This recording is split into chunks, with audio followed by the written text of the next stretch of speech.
You've probably come across online motivational videos where the coaches or the online guru tells you to pursue your dreams above all else and quit your day job so that you can focus full time on that side hustle of yours. Videos exactly like this. And you sell it to someone and that pays your bills.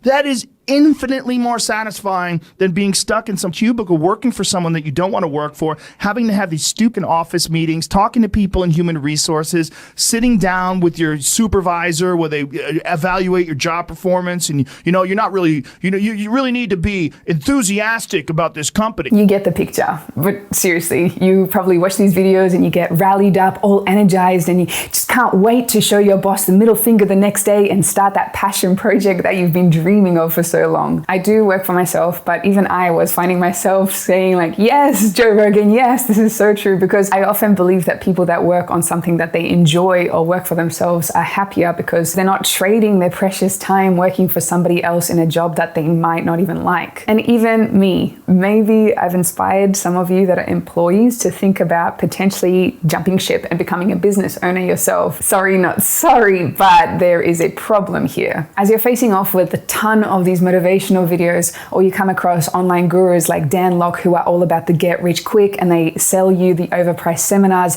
and they tell you to quit your job as soon as possible to focus on this full time. Okay, let's talk about rationally, when is the right time to quit your job? What are some things to consider before you do make this drastic change? And is there something that you need to know in order to navigate this space of you transitioning into working for yourself? I'm going to share some things that I did for myself. And did I, now sitting at being a, business owner, successful business owner, owner of 5 properties, did I quit my job like that and pursue this thing full time?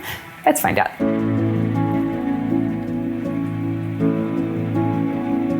My name is Sorella Moore and welcome to this Finance and Freedom channel. It is so nice to have you here. We are a community that is growing every day, all about finance and freedom. So if you're new here, please make sure you subscribe. I think you're gonna like it. Also hit that like, because a simple like helps us out tremendously in getting the message of finance and freedom out to the world. Secondly, we have an epic newsletter so many people rave about. It's awesome. You should find out for yourself what the hype is all about. Link in bio to find out more. And finally, there are just a few days left. Less than a week, my friends, until the pre-sale of our course membership combo ends. So that means that after this, it will become a yearly subscription, whereas now you get lifetime access for a huge discount. So if you want to find out more about that course, membership combo, link in bio. They often say that working for somebody else is a 9-to-5 gig and working for yourself is a 24/7 gig. And I can somewhat agree with that. Now, before you click off, in case you're considering jumping ship, let me just elaborate on this a little bit, because in my mind, when I was pursuing the goal of becoming a millionaire by the age of 30, which I did, I didn't care about anything else. I literally didn't care about sleep. I thought it was really boring. I just wanted to work online and make money that way. I didn't care about socializing. I put my family and friends way down the list. I didn't care about anything. I sacrificed everything to make this work. Luckily, now a little bit older and wiser, I've learned a couple of things. Firstly, that whenever you're learning a brand new skill and whenever you're really engaged in something and you want to make it work, you think about it all the time, you dream about it, you discuss things, you practice it all the time. It just became my passion. So that is why I was doing this 24/7. I couldn't think of doing anything else. I was obsessed. And the second thing, funny enough, that I thought to myself when I reached my goal of, the success goal by the age of 30 was, if I made this by the age of 35, it actually wouldn't have bothered me at all. Like 5 years difference, but if I didn't have to sacrifice everything to make this happen, 5 years is not a big time difference, because now I am free for the rest of my life. Basically, I learned that I could have definitely calmed down a little bit. Granted, I have always said that life is a series of sprints, and sometimes you do have to work overtime just to make your goal happen. Maybe there are some beautiful opportunities that are being presented to you right now that you want to pursue. Maybe everything is aligning really well and you just have to pursue it. This idea of work-life balance isn't accurate at times. You really do have to make these little sprints and sacrifices. And I know in the future, I'm going to be welcoming these sprints into my life again. I now understand that these sprints are just temporary and they are going to pass. And so afterwards, I have to make sure that I reward myself with rest to get the adrenaline out of my body for health reasons. But after being in business now for 14 years, I can wholeheartedly say that this is a venture 100% worth pursuing and more worthwhile than anything else I've ever done in terms of my career. I work my own hours. hours. I decide on everything. I control everything. I decide the direction of my businesses, what I want to focus on, and so much more. I am the type of person that likes to take full responsibility for my life. And that includes knowing that I am going to be responsible for taking care of my pension once I get old enough. I'm responsible for the bookkeeping, knowing that I'm also playing with fire sometimes because business goes up and down. So not knowing when my income is going to come in, knowing that at any point everything could fall apart and I might have to start again. But the growth opportunities you get from business is second to none. I don't think you can get this kind of a growth when you're working for somebody else. You have the full weight of all responsibility on your shoulders. And yes, it can be super scary at times, but man, do you feel alive. And failure seems to be always knocking on the door for you, but you just always outrun it. And the failure, whenever I encounter it, it's now just an opportunity for me to reassess, reorganize everything, and come back way stronger. So I'm not afraid of failure. I know that this is the only way that we learn and advance ourselves. At this point in time, I would really love to know who is a business owner here, who is employed, who is maybe considering quitting their job and moving on to being a business owner, or who is just watching this for the hell of it. Pop that down below.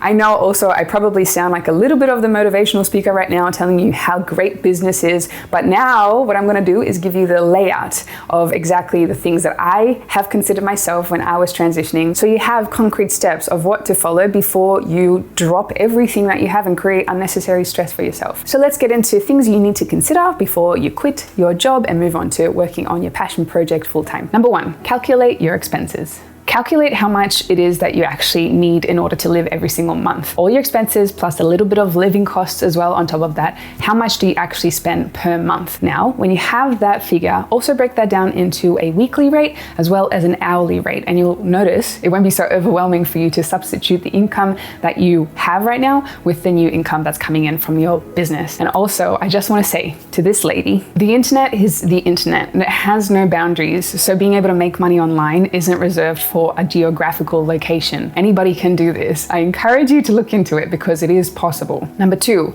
no income is crippling. Don't quit your job until your income from the business is consistent for 3 to 6 months and it is the same amount as your expenses or extra. 3 to 6 months means that you've now cracked a formula and it's not just luck. If, however, it's a little bit of a slower pace for you and you really want to focus on your business, another thing you can do once your business for 3 to 6 months is making 50% of your living expenses, monthly living expenses, you can decrease the number of hours that you do at your job. Or what I did, I started working at a bar. I saw the evidence that things were picking up, but I still didn't have enough to replace my income, so I started working at the bar. I just want to say one of the stupidest things that people do is just to quit their job immediately. Some people are okay with that. Some people are made for that, but you cannot be creative when you have bills coming in and it's crippling because you don't know how you're going to replace that. So how are you going to be creative on your business because you dropped everything and now you have no income? This just annoys me so much. I can tell you that there are success stories like this on the internet and people brag, I quit everything and made it happen. This can happen. This is a very specific type of person. And if you're not that kind of person, you need some comfort. Also, if you have dependents on you, if you have very little responsibility, it shouldn't be so hard for you to replace your income anyway, so it's not going to take so long. But if you have people depending on you,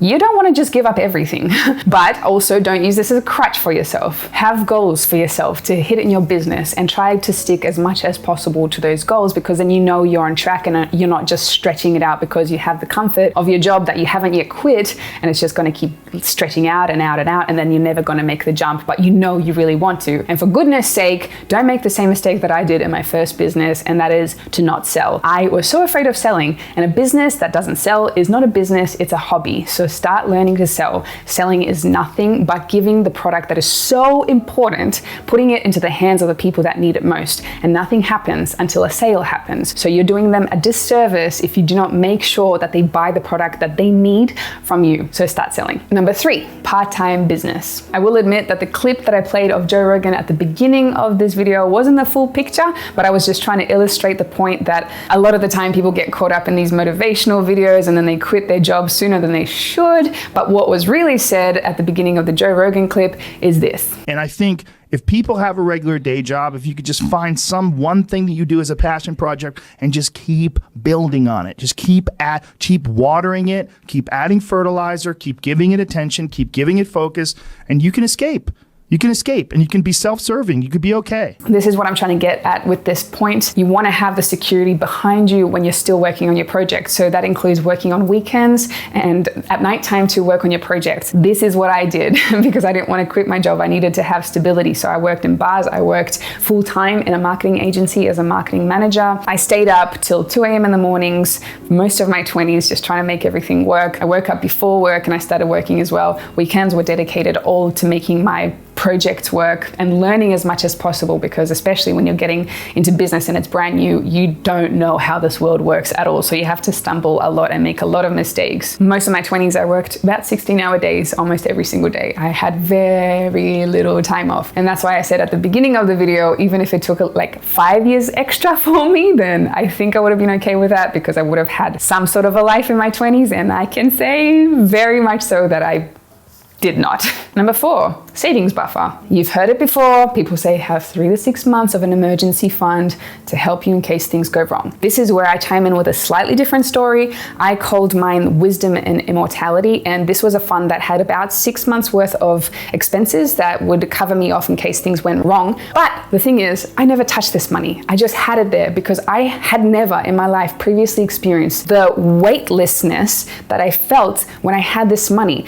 It's like there is another level of your mind that becomes free because you're not in that much of an intense fight or flight mode. I can't describe it. I can only tell you to try it, have this buffer behind you, and see what it does to your mind. It frees you. It's amazing. And then, so this was my Wisdom and Immortality bank account, which a lot of people call the emergency fund. And then on top of that, I started saving for an emergency fund in case things did go wrong. So this one I never touched. It became invisible to me. It was just there to help me alleviate the heaviness of the world, a financial world. And then I had a savings buffer on top of that. So when you're getting into business, if you still have a steady job, try to build these funds up a little bit. 3 to 6 months in the Wisdom and Immortality, 3 to 6 months for your emergency fund. So that means when you're working on your business, maybe you're already full-time because you got to the point where you could become full-time. Even if something goes wrong and you don't get clients for a few months, you don't have the stress because you have this money behind you. Otherwise, you start freaking out, you lose your creative mind, and you can't expand on your business. Saving buffer, so important. Number 5, consider your debt first.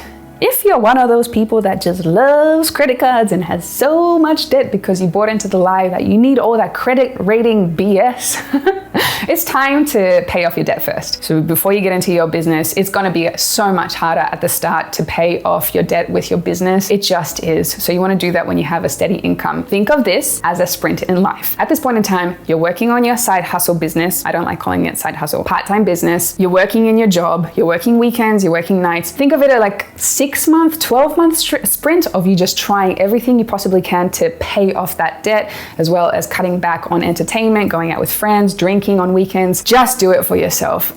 12 to 24 month sacrifice so you can be debt free and start your journey of financial prosperity is really well worth it. And also, when you can, cut up that damn credit card, all right? You don't need it. Trust me, I have never had a credit card. You don't need it. Number 6, continue saving. Business is a forever changing landscape. Don't stop your savings adventures ever. Also start learning to invest when you get to this point where you have your Wisdom and Immortality bucket and your emergency fund all saved up. Then you start investing. These are the baby steps. It unlocks the levels for you to get into. Once you have mastered these levels as a business owner, you are now responsible for your pension. But it's okay because by 2030-ish, they are already predicting that the pension funds are gonna dry up. So you're just ahead of the game now.